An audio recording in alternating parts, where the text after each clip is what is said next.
नारायणं नमस्कृत्य नरं चैव नरोत्तमं देवीं सरस्वतीं व्यासं ततो जयमुदीरयेत्।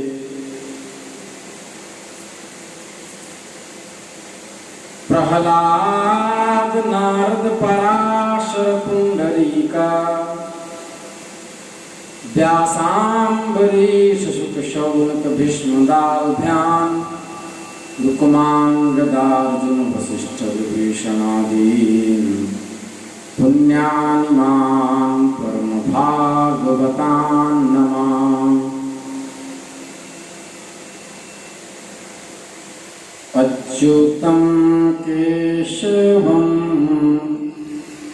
राम नारायणं कृष्ण दामोदरं वासुदेवं हरिं श्रीधरं माधवं गोपिकावल्लभं जानकीनायकं रामचन्द्रं भजे। अच्युतं केशवं राम नारायणं कृष्ण दामोदरं वासुदेवं हरिं श्रीधरं माधवं गोपिकावल्लभं जानकीनायकं रामचन्द्रं भजे। श्री वृंदावन बिहारी लाल की जय।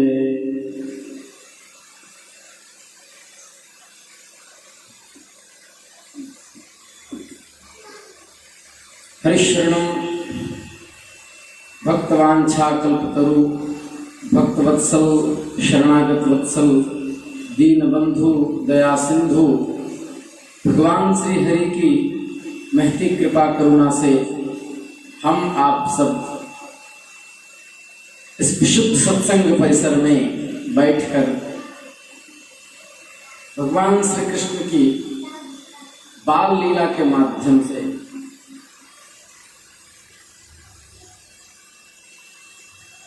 श्री सुखदेव परीक्षित संवाद के माध्यम से सत्संग लाभ प्राप्त कर रहे हैं।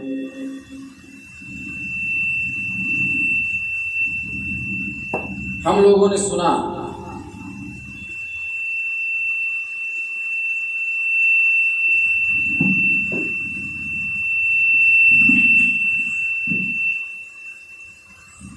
इधर वाला साउंड करिए,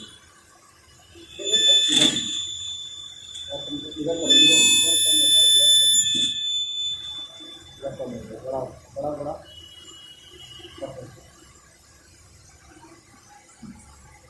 हम लोगों ने सुना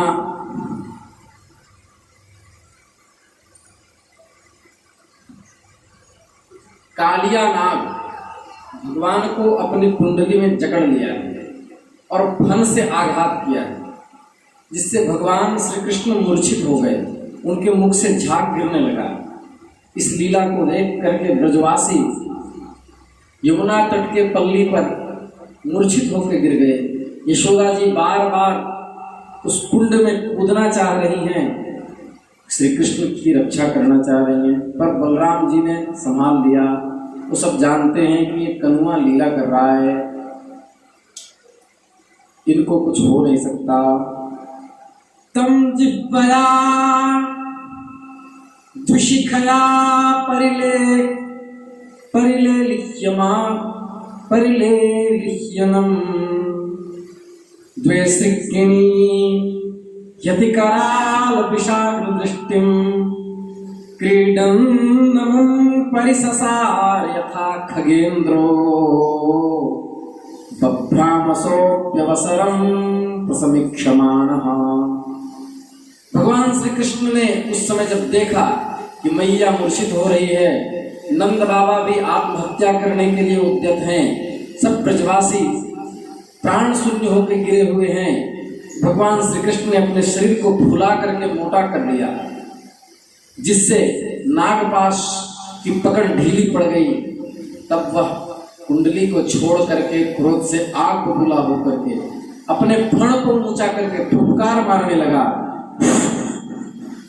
फुफकार मारने लगा, घात मिलते ही श्री कृष्ण पर चोट करने लगा और टकटकी लगाकर फण मारने के लिए देखने लगा। उसकी आंखें स्थिर थी, मानो ऐसा प्रतीत हो रहा था कि भट्ठी पर तपाया हुआ कोई कोयला हो, कोई खपड़ा हो, और बार बार अपने फणों से आक्रमण कर रहा था। इसके बाद उस समय कालिया नाग अपनी धुरी जीभ लपलपाकर अपने ओठों को, किनारों को चाटता हुआ आंखों से विष की ज्वाला निकाल रहा था। अपने वाहन गरुड़ के समान भगवान श्री कृष्ण पैंतरा बदल करके सांप के फन पर चढ़ गए, पैंतरा बदलने लगे। इस प्रकार एवं परिभ्रमहतौ सुमन्तांस मानं यतत्पृथुशिरस्वधिरूढ आद्यः तन्नूर्धरत्न निकस्पर्शापिताम्र पादाम्बुजोऽखिलकलादिगुर्नरत। ठाकुर जी फन पे चढ़ गए और भगवान के अंदर 16 कलाएं। तो अग्नि पुराण में जो नृत्य आदि का वर्णन है, नाट्य लीला जो है, उसमें भी भगवान कुशल हैं। तब उन्होंने अपनी कमर से बंशी निकाली और उनको अपने ओष्ठों पे रख लिया और थिरक थिरक करके नृत्य करने लगे। पैंतरा बदलते बदलते उसका बल क्षीण हो गया। जो सिर वो दबाता उसी पर भगवान उछल करके चले जाते, जो सिर उठाता उसी पर चले जाते। कालिया नाग के मस्तकों पर बहुत सी लाल लाल मणियां थी और भगवान जब अपने अरुणारे कदम उस पर रखते और थिरकते तो ऐसा प्रतीत हो रहा था कि उसके तालुओं से मानो बिंब फल प्रकट हो रहे हों और भगवान नृत्य करने लगे। भगवान को नृत्य करते देखकर गंधर्वों से नहीं रहा गया। आकाश में मृदंग बजने लगा, ढोल नगाड़े, सिद्ध देवता, चारण, गंधर्व, किन्नर सब आकाश में नृत्य करने लगे।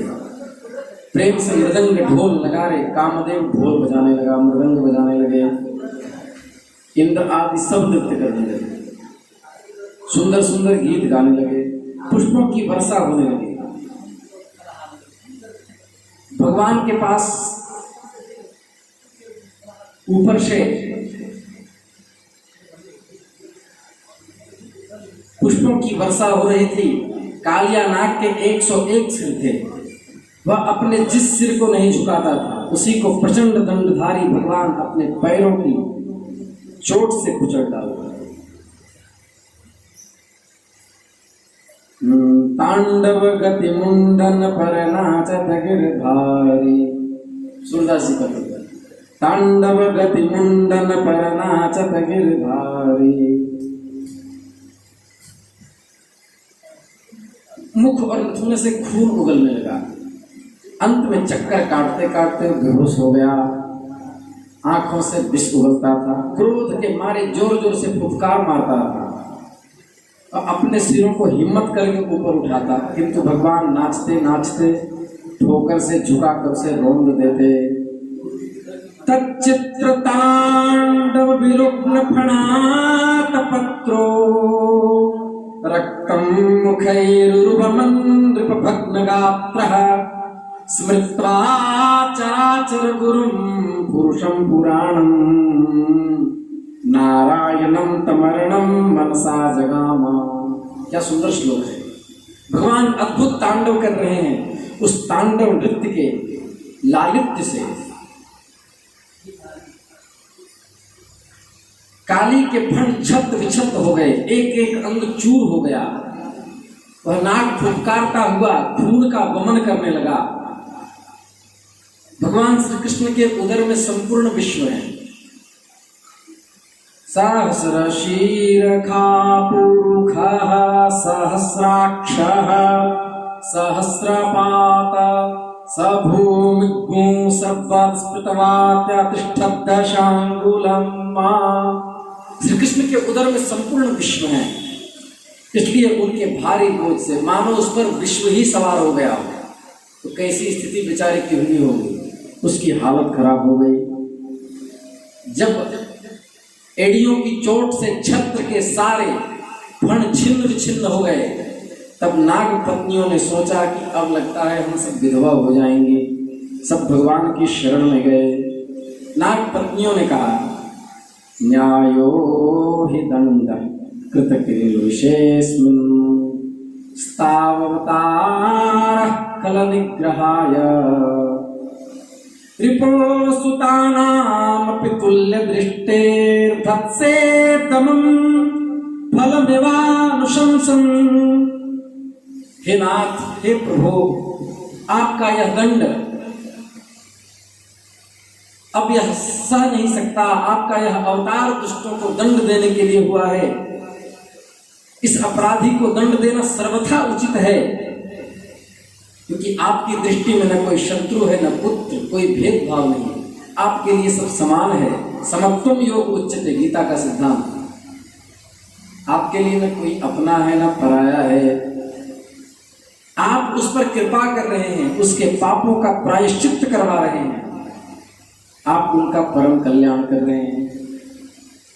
आपने हम लोगों पर यह बड़ा ही अनुग्रह किया है। आपके श्री चरणों का स्पर्श से इसका सारा पाप धुल गया। लेकिन हे नाथ, यदि ये अपराधी न होता तो इसे सर्प की योनि ही क्यों मिलती। इसलिए हम सच्चे हृदय से आपके इस क्रोध को भी आपका अनुग्रह समझती हैं। ननाक पृष्ठम, क्या सुंदर श्लोक है। ननाक पृष्ठम न च सार्वभौमं न पारमेष्ठ्यं न रसाधिपत्यं न योग सिद्धिः अपुनर्भवं वा वाञ्छन्ति यत्पादरजः प्रपन्नाः। क्या सुंदर बात है। हे नाथ, जो आपके चरणों की धूल की शरण लेते हैं, वे भक्तजन स्वर्ग राज्य या पृथ्वी की बादशाही नहीं चाहते। प्रभु के प्रेम में पड़कर मनुष्य अपनी बादशाहियत को ठुकरा देता है। बादशाहियत को, अपने सम्राटत्व को, अपने चक्रवर्तीत्व को भी वो तुच्छ समझता है और रो रो कर पुकारता है,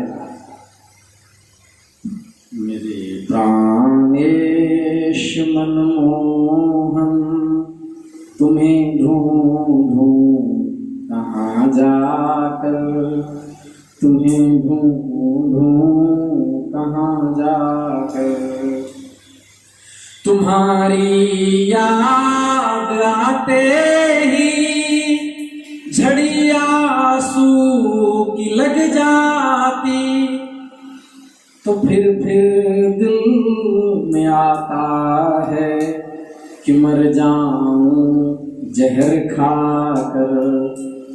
मेरे प्राणेश यदुनंदन तुम्हें ढूंढूं कहाँ जाकर, तुम्हें ढूंढूं कहाँ जाकर। प्रार्थना राम की कर जोड़ की है तुमसे, प्रार्थना राम की यह कर जोड़ कर दोनों समा जाऊं तुम्ही में मैं, तुम्हें आनंद घन पाकर, तुम्हें ढूंढूं कहाँ जाकर।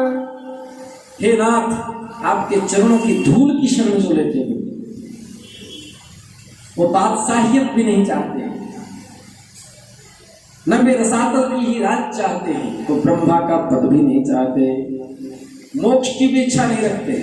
न मोक्षस्याकांक्षा भव विभव वांछा किचन में, न विज्ञानापेक्षा शशिमुखी सुखेच्छा न पुनः स्वां संयाचे जननी जननं यातु मम वै। नमस्तुभ्यं भगवते,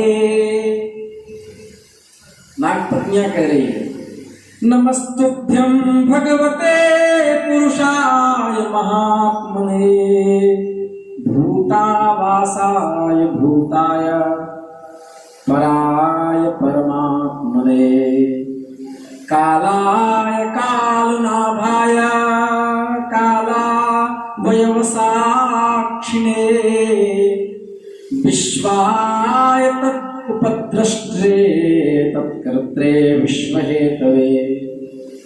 हे नाथ, हम सब नागपत्नियां आपको प्रणाम करती हैं। आप अनंत हैं, अचिंत ऐश्वर्य नित्य निधि हैं। आप सबके अंतःकरण में विराजमान रहते हैं। ईश्वर सर्वभूतानां हृदयेर्जुन तिष्ठति भ्रामयन् सर्वभूतानि यंत्रारूढ़ानि माया। इसी को गोस्वामी जी ने कहा है, सब ही न चावत राम गोसाई उमा दारू जोशित की नाई सब ही नचावत राम गोसाई। हे शांतात्मन, स्वामी को एक बार अपनी प्रजा का अपराध सहन कर लेना चाहिए, क्योंकि यह मूढ़ है, आपको पहचानता नहीं, इसे क्षमा कर दीजिए। अब यह सर्प मरने ही वाला है। साधु पुरुष सदा से अबलाओं पर दया करते हैं। हमें हमारे प्राण स्वरूप पतिदेव को दे दीजिए। क्यों दे दीजिए? क्योंकि आप में गुण है। कौन सा गुण है? विधेहिते किंकरीणाम् अनुष्ठेयं तवाज्ञया यच्छ्रद्धयानुतिष्ठन् वै मुच्यते सर्वतो भयात्। क्योंकि जो श्रद्धा के साथ आपकी आज्ञाओं का पालन करता है, आपकी सेवा करता है, उसको अभय की उपलब्धि हो जाती है। अभयम, भगवान का भक्त का लक्षण क्या है? अभयम सत्व संशुद्धि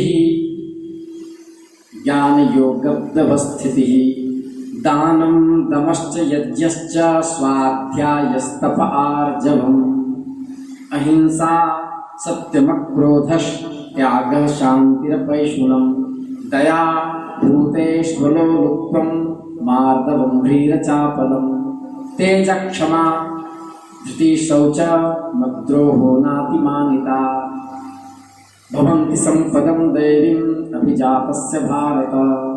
ये गीता जी का श्लोक है। सबसे प्रथम लक्षण है भक्त का, जो भगवान के शरणागत है उसको भय नहीं होता, वो अभय हो जाता है। अभय सबसे पहला लक्षण है। यदि अभय है तभी वो भगवान का भक्त है। भगवान के चरणों की ठोकर से काली नाग के फंड छिन्न विछिन्न हो गए और बेसुध हो रहा था। नाग पत्नियों ने भगवान की जब स्तुति की तब उन्होंने दया करके छोड़ दिया। भगवान की दृष्टि पड़ी तो उसकी चेतना वापस आने लगी। कालिया नाग अपने फनों को सटा करके हाथ जोड़ करके कहने लगा, वयम खलाहा, मैं दुष्ट हूं, वयम खलाहा सहोत्पत्त्या तामसा दीर्घमन यवः स्वभावो दुस्त्यजो नाथ लोकानां यदसद्ग्रह। हे नाथ, हम जन्म से ही दुष्ट हैं, तमोगुणी हैं, बहुत दिनों के बाद भी बदला लेने वाले बड़े क्रोधी जीव हैं। जीवों के लिए अपना स्वभाव छोड़ना कठिन है। झारखंड में कहावत है कि नेचर और सिग्नेचर नहीं बदलता है। जीवों की प्रकृति छोड़ना बहुत कठिन है। इसी के कारण हमको तो दूसरे के डसने का स्वभाव है। हम विष योनि में ही उत्पन्न हुए हैं, हे विश्व विधाता, और इसमें मेरा दोष नहीं है। आपने ही गुणों के भेद से जगत में नाना प्रकार के स्वभाव, वीर्य, बल, योनि, बीज, चित्त और आकृतियों का निर्माण किया है। ये सब आपने किया है। बनाया तो आपने है, विष मेरे अंदर आपने डाला है। तो ये बताइए कि यदि मैंने किसी को डस लिया तो मेरा क्या अपराध? सब ही न चावत राम गुसाई। भगवान हंसने लगे।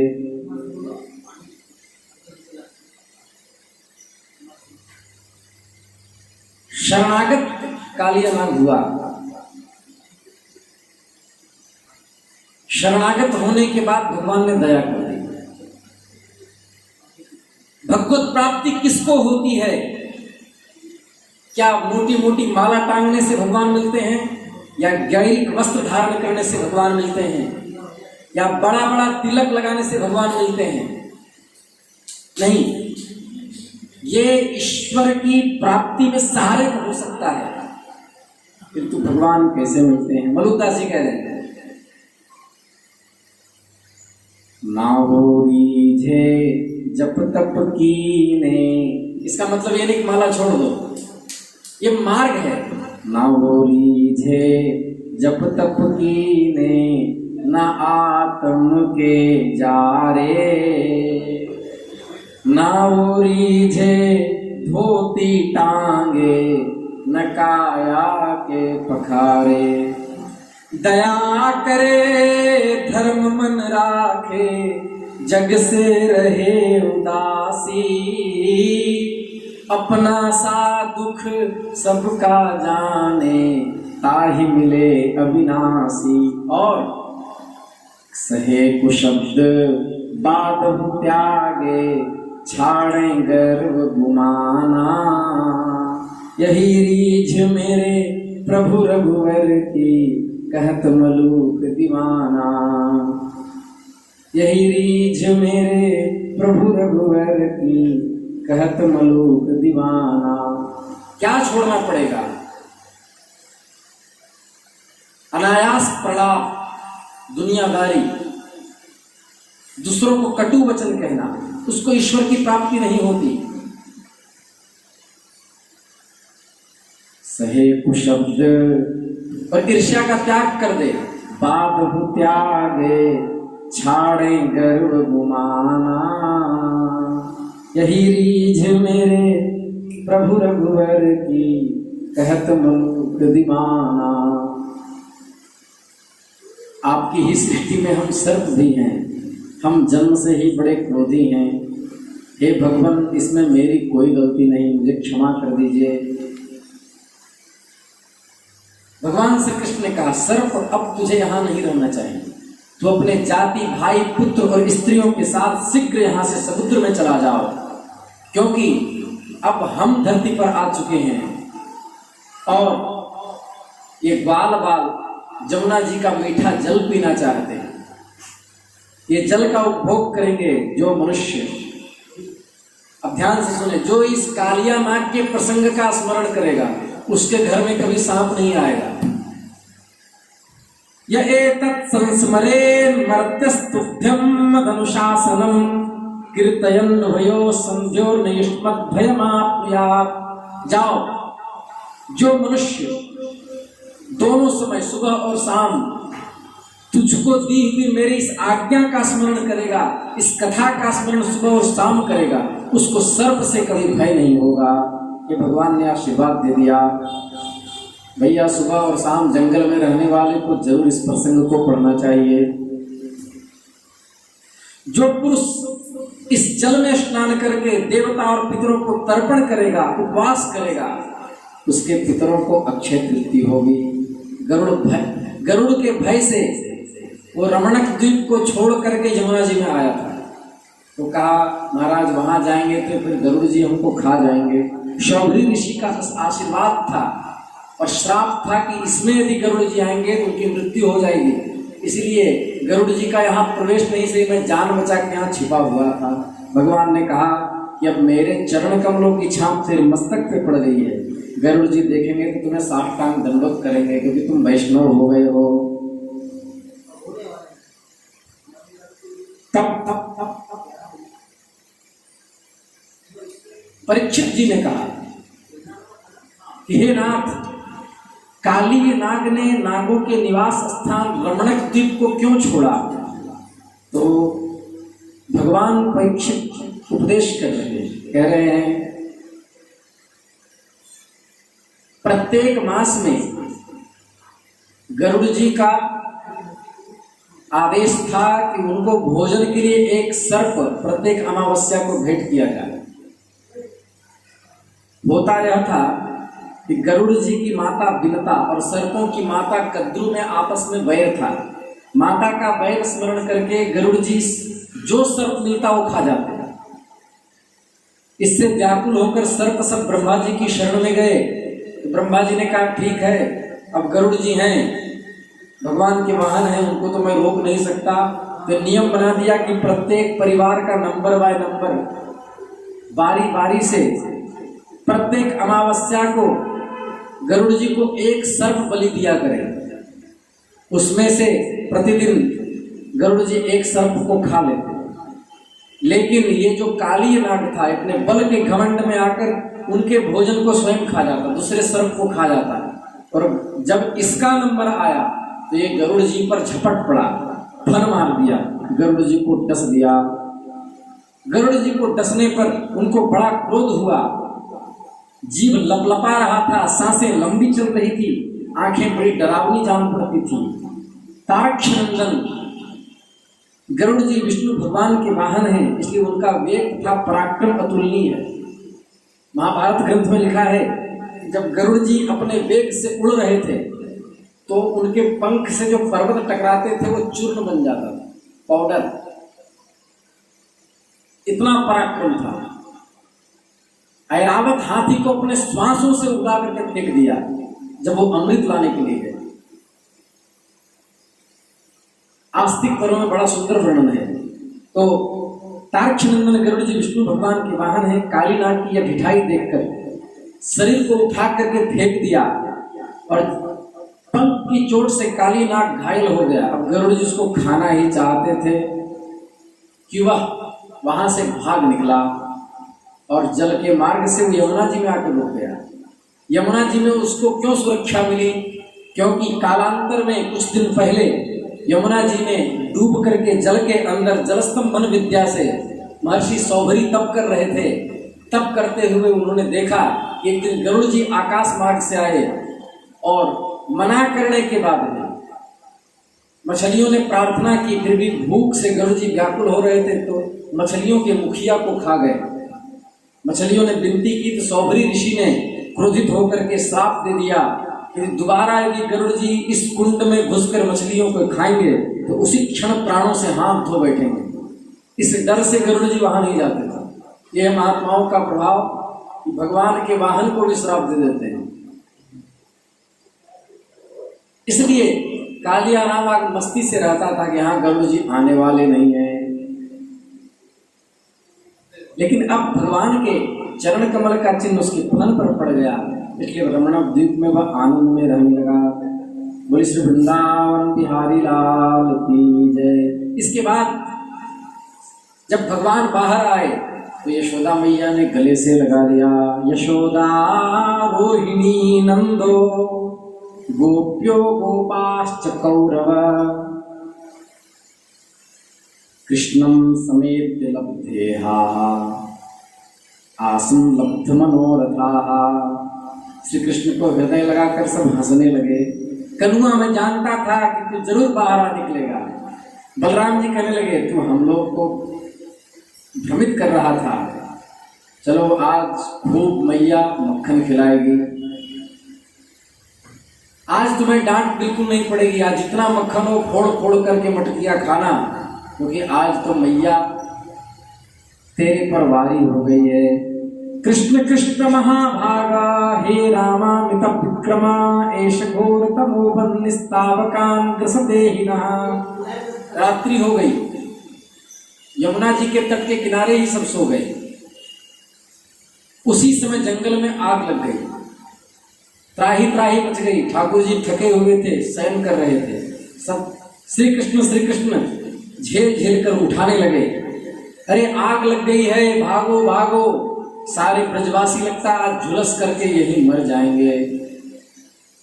भगवान ने दोनों कमर पे हाथ रखी और सारे आग को उन्होंने पी लिया। संपूर्ण आगों को श्वास से खींच करके भगवान ने अग्निपान किया। बोलिए श्री वृंदावन बिहारी लाल की जय। अग्नि को क्यों पिया? चाहते तो उसको आशीर्वाद देकर हाथ से शक्ति से रोक सकते थे, क्योंकि भगवान के मुख से अग्नि का प्राकट्य हुआ है।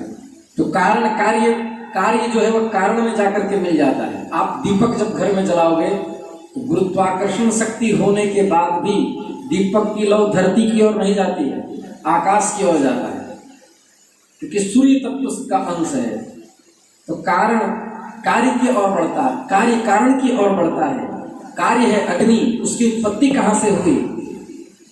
ब्राह्मणोस्य मुखमासीत् बाहु राजन्यः कृतः ऊरू तस्य वैश्यः पद्भ्यागुंशूद्रो अजायत चन्द्रमा मनसो जातश्चक्षुः सूर्यो अजायत श्रोत्राद्वायुश्च प्राणश्च मुखादग्निरजायत। मुख से अग्नि की उत्पत्ति हुई, तो भगवान का कारण मुख हुआ, कार्य अग्नि हुई, तो अग्नि कार्य कारण में जाकर के लीन हो गया। दूसरा, मैं सबका दाह दूर करने के लिए अवतीर्ण हुआ हूं, अतः यह मेरा कर्तव्य है, यह जानकर भगवान अग्नि को पी लिए। तीसरा, रामावतार में श्री जानकी जी को सुरक्षित करके अग्नि ने मेरा उपकार किया था। अब अपने मुख में स्थापित करके मैं उनका सत्कार करना चाहता हूँ, इसलिए भगवान ने अग्नि को पी लिया। वृंदावन बिहारी लाल की जय। अच्युतम केशवम राम नारायणम कृष्ण दामोदरम वासुदेवम हरि श्रीधरम माधवम गोपिका वल्लभम जानकी नायकम रामचंद्रम भजे। नमः पार्वती पतये हर हर महादेव। क्लिक बम।